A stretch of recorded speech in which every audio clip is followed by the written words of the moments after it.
Do you know which animal name means the man of the forest? It's orangutan, the world's largest tree-climbing mammal and one of my favorite animals. I lived in Jakarta, Indonesia for 3 years when I was little, and my parents often took me to the zoo. At the zoo, I had a lot of fun experiences. The most memorable one was cuddling an orangutan. One day, when I was 7, I went to a zoo called Taman Safari Bogor. The zookeeper there asked me if I wanted to cuddle and take pictures with an orangutan.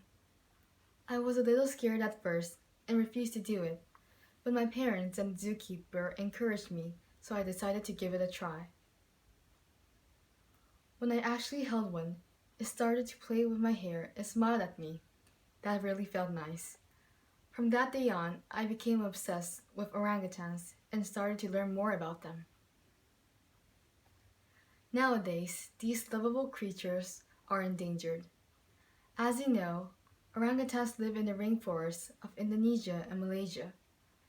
In recent years, researchers have become concerned that they could face complete extinction within 10 years unless action is taken to preserve the rainforests where they live.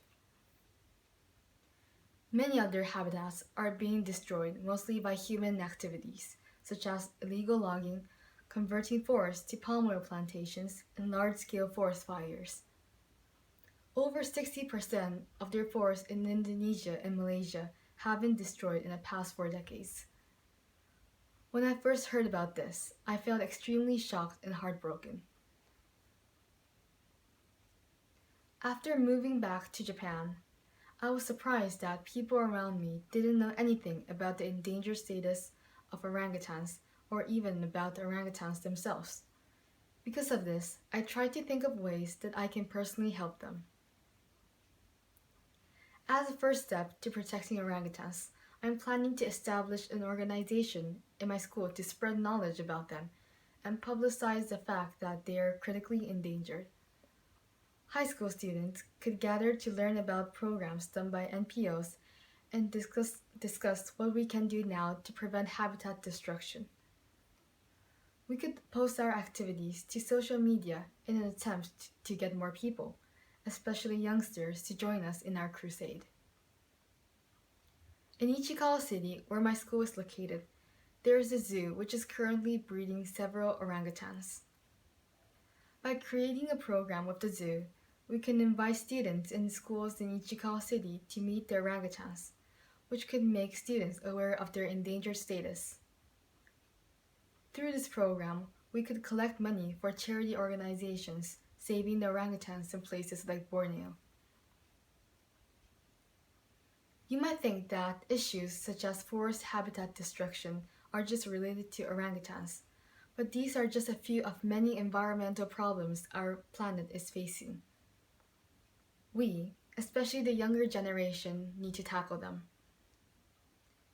To take a more holistic approach to saving our planet, we must change our daily lifestyles by reducing the use of paper and electricity, reusing old items, and recycling waste. These ways can help save not only the orangutans, but it can also prevent the global ecosystem from collapsing. Thousands of animals and plants live together to create a complex yet delicate ecosystem. As human beings, we are all responsible for the bad state it is in now. We have to take action before it is too late. Greta Thunberg, a teen environmental activist, said that the moment we decide to fulfill something, we can do anything.